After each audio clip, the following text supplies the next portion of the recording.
I froze in the driveway. The sound of laughter spilled out of my house, through the half-open windows. Glasses clinked, someone shouted, "To family!" And a song I'd never liked, the one my wife loved, thundered through the air. But it wasn't the noise that made my stomach turn.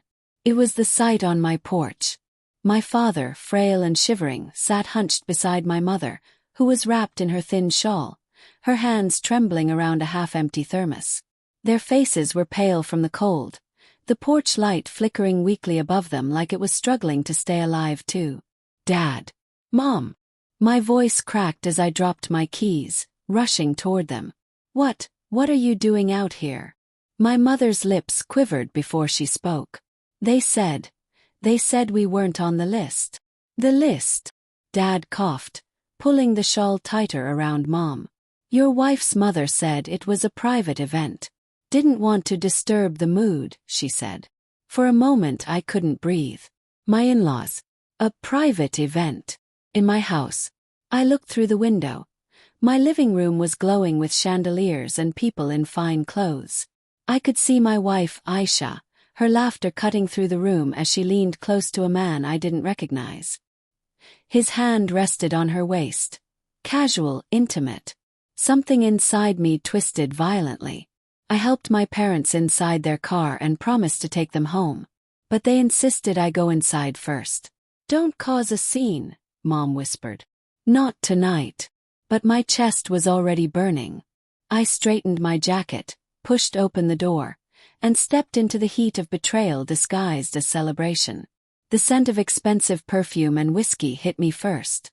My father-in-law was at the bar, laughing too loudly, while Aisha's friends danced to the music. She hadn't noticed me yet. When she finally turned, her eyes widened, not with guilt but with annoyance. "Oh, you're back early," she said, her voice sharp beneath the music. "Why are my parents outside?" Her smile froze. The music suddenly seemed distant. Conversations dulled. "Ollie, please don't start. Answer me." My voice echoed through the room. Heads turned. Her mother stepped forward, clutching her drink. They weren't invited tonight. This was an exclusive dinner. Aisha's colleagues, not a family thing. Exclusive. "My parents were freezing outside while you were drinking champagne." Her father cleared his throat. "Watch your tone, son. You're embarrassing yourself." I laughed bitterly. "Embarrassing myself? You've turned my house into your playground." Aisha grabbed my arm, whispering sharply, "Don't do this here. Not in front of everyone." I leaned in close. "Then where, Aisha?" "Behind closed doors, like everything else you hide." Her eyes flickered guilt, fear, something. Then she turned her face away. "You're being paranoid." That word sliced through me like ice. Later that night, after the guests had gone and her parents left in a huff, we stood in silence. The house reeked of perfume and betrayal. I could still see the mark of that man's hand on her waist when she walked past me. "Who was he?" I asked quietly. She didn't answer. Instead, she started gathering empty glasses, pretending not to hear. "Aisha," she sighed, slamming a glass into the sink. "You always think the worst of me. He's just a friend. My business partner." I stepped closer. "He touched you like a husband does." Her jaw tightened. "You're imagining things." I laughed, but it came out hollow. "Imagining? Like I imagined you telling your parents to turn away mine. Or imagined the lies you've been feeding me for months." She turned suddenly, tears filling her eyes. "I didn't ask them to do that. My mother, she's controlling, okay? Don't make this about something it's not." But the tremor in her voice betrayed her. The way she looked past me, not at me, betrayed her. 2 nights later I couldn't sleep. I sat in the car outside her office, watching from the dark as she exited the building.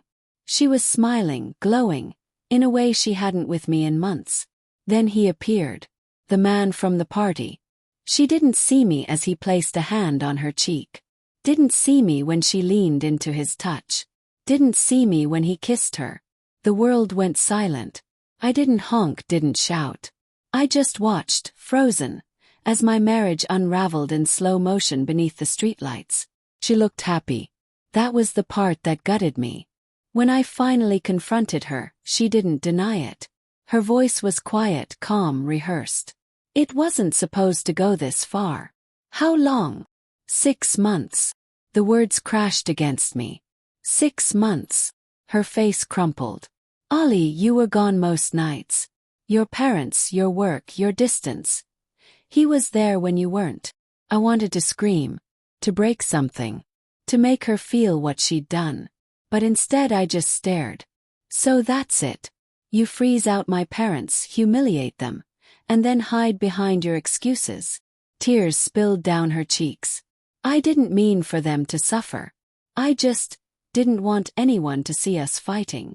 I walked to the door, pausing just long enough to say, they saw enough tonight to last a lifetime. It's been weeks since that night. My parents still don't talk about it. They just say they're glad I came home when I did. Isha moved out. Her family doesn't call. The house is quieter now, too quiet.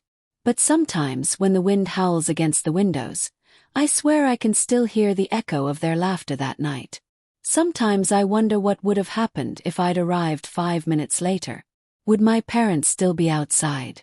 Would I still be blind to the truth? Or maybe that night wasn't the beginning of betrayal. Maybe it was the night I finally opened my eyes.